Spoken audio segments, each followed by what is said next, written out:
தானியேலை சிங்கக்கபில ஏன் தூக்கி போட்டாங்கன்னா, அவர் 3 வேளை ஜெபம் பண்ணுவார். காலையிலையும் மதியானமும் நைட்டும் 3 வேளை ஜெபம் பண்ணுவாங்க. ஆனால் இந்த கூட இருக்க மந்திரிமார்கள்லாம் ஒரு சூழ்ச்சியை பண்ணி, நம்ம வேலையில் ஒரு வேளை இப்படி இருக்கும், ஒரு வேளை சூழ்ச்சி பண்ணி இவன் கர்த்தரை ஆராதிக்கக்கூடாது அப்படின்னு சொல்லி ராஜா கிட்ட போய் ஒரு தந்திரமான பேச்சு சொல்கிறாங்க. என்ன தெரியுமா? ராஜாவே, நீர் தான் இந்த உலகத்துக்கு எல்லாத்துக்கும் அதிபதி, நீர் தான் பெரிய ராஜா, நீர் தான் பயங்கரமான ராஜா, நீ அந்த ராஜா இந்த ராஜா அப்படின்னு சொல்லி பயங்கரமாக சொல்லிட்டு கடைசியாக ஒரு அப்படியே ஒரு ஆசையான ஒரு வார்த்தையை பேசி ராஜா கிட்ட சொல்கிறாங்க, நீர் இப்படிப்பட்ட மிகப்பெரிய ராஜாவாக இருக்கீங்க, அதனால் இந்த பாபிலோனில் இருக்க ஜனங்கள் மொத்த பேரும் யாரை வணங்கணும்னா ராஜாவை வணங்கணும். யாரை வணங்கணும்? ராஜாவுக்கு ஜால்ரை போடணும்.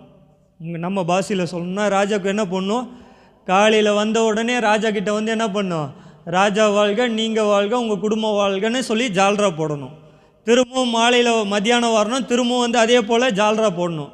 திரும்பவும் நைட்டு என்ன பண்ணணும்? அல்லேலூயா.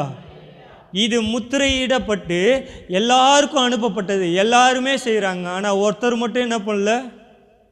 இதுக்கு தண்டனை என்ன தெரியுமா? ஒரு வேளை அவங்களே சொல்கிறாங்க, ஒரு வேளை ராஜாவை வணங்கலைன்னா, ராஜாவுடைய சமூகத்துக்கு வரலைன்னா அவங்கள தூக்கி எங்கே போடணும்? ஏன்னா மற்றவனுக்கு வேறு வேலையே இல்லையா? வேறு வேலையே இல்லையா?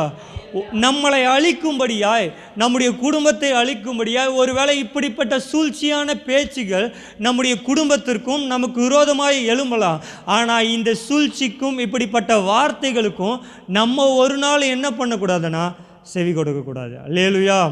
உலகத்தில் 1000 விதமான சூழ்ச்சிகள் பேச்சு இருக்கலாம், 1000 விதமான உங்களை கட்டி நெருக்குகிற பேச்சுகள் இருக்கலாம், இப்படிப்பட்ட 1000 விதமான பேச்சுகள் இருக்கலாம். ஆனால் அந்த பேச்சுக்கு ஒரு நாள் நீங்கள் என்ன பண்ணக்கூடாது? செவி கொடுக்கக்கூடாது. நீங்கள் யாருக்கு தெரியுமா செவி கொடுக்கணும்?